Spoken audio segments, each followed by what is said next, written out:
வணக்கம் நண்பர்களே. மாணவர்கள் கிட்ட இந்த புத்தகங்கள் வாசிக்கிற பழக்கமே இல்லாம போயிடுச்சு. லைப்ரரிக்கு போகக்கூடிய பழக்கமே இல்லாம போச்சு.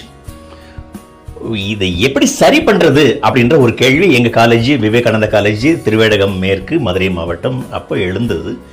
அப்போ பிரின்சிபலா இருந்தவர் doctor Subramaniam ji, the architect of our college, எங்களுடைய குருநாதர். அவர் ஒரு ஐடியா கொடுத்தாரு. எப்படியாச்சும் இந்த மாணவர்களை லைப்ரரிக்கு உள்ளார இழுத்துட்டு போயிடணும்.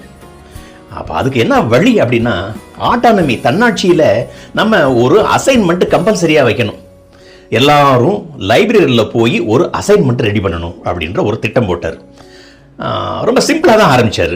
ஃபஸ்ட் இயர் மாணவர்கள் லைப்ரரிக்கு போகணும்.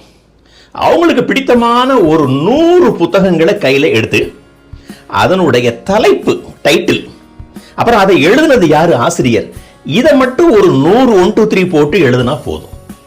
இப்போ அந்த புஸ்தகத்தை எடுக்கும் போதே அவனுக்கு உள்ள என்ன இருக்குன்னு பார்க்கறதுக்கு ஒரு ஆர்வம் தன்னாலேயே உண்டாச்சு. அப்போ போனா அந்த புத்தகத்தை எடுத்தான். டைட்டில் மட்டும் பார்க்கலங்க, அப்படி மெல்ல உள்ளுக்குள்ளேயும் பார்க்க ஆரம்பிச்சான். லேசாக ரீடிங் ஹேபிட் வர ஆரம்பிச்சது. இது ஃபர்ஸ்ட் இயர். செகண்ட் இயருக்கு லைப்ரரியில் இருக்கக்கூடிய ஏதாவது ஒரு கதை புத்தகம், ஸ்டோரி, அந்த புத்தகத்தை எடுத்துக்கோப்பா, வாசி.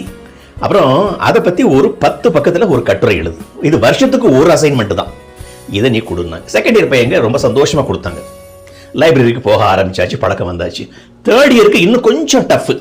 இப்போது அவங்க சப்ஜெக்ட், ஜுவாலஜி, ஃபிசிக்ஸ், கெமிஸ்ட்ரி, அந்த சப்ஜெக்ட்னாக்கா உங்களுக்கு பாடத்திட்டத்தில் சிலபஸில் இருக்கக்கூடிய அந்த புக்ஸை தவிர வேற ஒரு புத்தகத்தை அங்கே எடுக்கணும். ஃபிசிக்ஸ் பையன் ஒரு ஃபிசிக்ஸ் புக் எடுப்பான், பாட்டனி பையன் ஒரு பாட்டனி புக் எடுப்பான், ஜுவாலஜி பையன் ஜுவாலஜி புக் எடுப்பான். அதை எடுத்து அதை வாசிச்சு அதில் ஒரு 10 பக்கம் with the assistance of your teacher or இல்லை வேற சீனியர் ஸ்டூடெண்ட்ஸ், பிஜி ஸ்டூடெண்ட்ஸ் அப்படி கொண்டு வரணும், எழுதணும் 10 பக்கத்துக்கு. இப்படி first year, second year, third இயரை நாங்கள் உள்ளுக்குள்ள கொண்டாந்துட்டோங்க. லைப்ரரிக்குள்ளார brain child of doctor Subramaniam ji, அவர் தான் இதை உருவாக்குனவர்.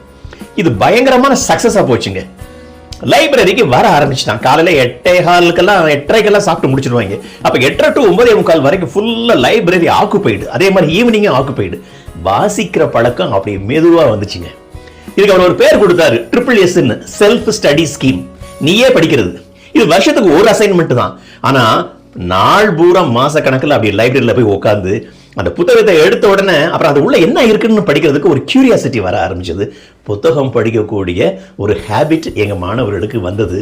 அதற்கு காரணம் doctor Subramaniam G. Humble Pranam sir. வணக்கம்.